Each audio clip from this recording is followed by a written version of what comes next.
ध्येयनिश्चिती आणि जिद्दीनेच यश शक्य. जिल्हाधिकारी अमोल येडगे.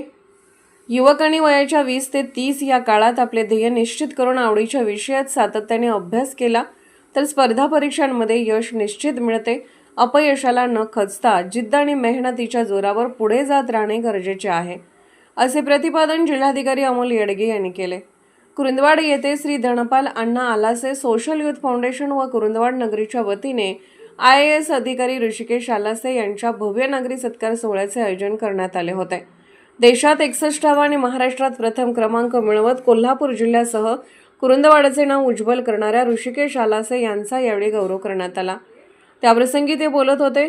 जिल्हाधिकारी येडगे पुढे म्हणाले की ऋषिकेश आलासे यांनी जिद्दीने परिश्रम घेत देशात आणि राज्यात यश मिळवत कुरुंदवाडचा डंका वाजवला आहे. त्यांचा आदर्श आजच्या युवा पिढीने घेणे आवश्यक आहे. प्रत्येक युवकाने आईवडिलांच्या स्वप्नांची पूर्तता करत समाज परिवर्तनासाठी पुढाकार घेऊन समाजसेवा करावी, असे त्यांनी सांगितले. यावेळी आमदार राजेंद्र पाटील यड्रावकर यांनीही ऋषिकेश आलासे यांच्या यशाचे कौतुक केले. आईवडिलांचे आशीर्वाद, जिद्द आणि कठोर परिश्रम यांच्या जोरावर त्यांनी हे यश संपादन केले आहे. त्यांच्या यशामागे कुटुंबाचे संस्कार महत्त्वाचे आहेत. त्यांच्या कार्यातून समाजसेवा घडेल असा विश्वास त्यांनी व्यक्त केला.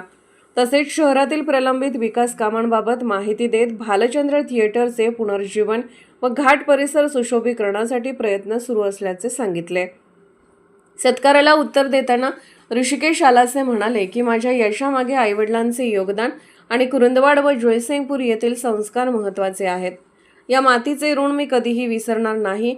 UPSC परीक्षेतील आव्हाने आणि माझा प्रवास याबाबत त्यांनी मार्गदर्शन करत आपल्या पदाचा उपयोग सामान्य जनतेच्या सेवेसाठी करणार असल्याचे सांगितले. नगराध्यक्ष मनीषा डांगे यांनीही आपल्या भाषणात ऋषिकेश आलासे हे कुरुंदवाडचे पहिले IAS अधिकारी असल्याचा अभिमान व्यक्त केला. युवकांनी त्यांच्या यशातून प्रेरणा घेऊन शहराचे नाव उंचवावे, असे आवाहन त्यांनी केले.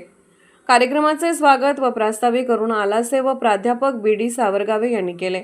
यावेळी माजी नगराध्यक्ष रामचंद्र डांगे, प्रांताधिकारी दीपक शिंदे, प्रभारी तहसीलदार महेश खिलारी, उपनगराध्यक्ष दीपक गायकवाड, माजी नगराध्यक्ष अक्षय, माजी नगराध्यक्ष दादासाहेब पाटील, प्राध्यापक सुनील चव्हाण, जय कडाळे, अजित देसाई, रामचंद्र मोहिते, अक्षय आलासे, राजू आवळे तसेच सर्व आजीमाचे नगरसेवक, शिक्षण, सहकार व क्रीडा क्षेत्रातील संस्था प्रतिनिधी मोठ्या संख्येने उपस्थित होते.